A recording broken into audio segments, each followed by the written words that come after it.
Well, we do want to say, here it is, we're officially 1 week away from the 2020 general election.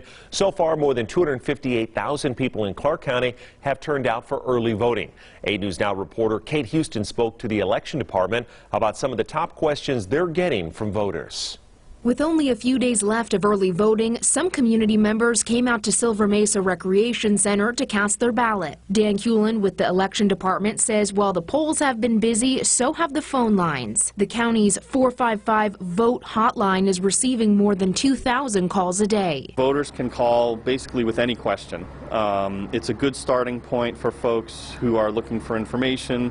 Some top questions from voters are if they're allowed to vote in person after receiving a mail ballot and where they should go. Years ago, we had assigned precincts. We had to go to a very specific polling place that was near our house. But we've changed that.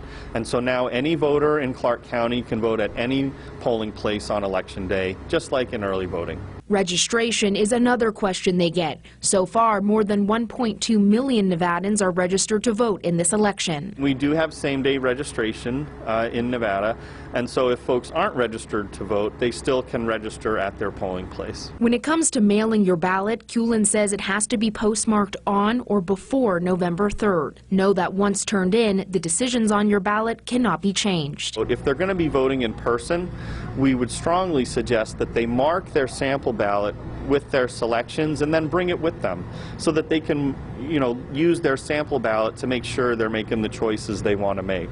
Early voting will last through October 30th. Kate Houston, 8 News Now.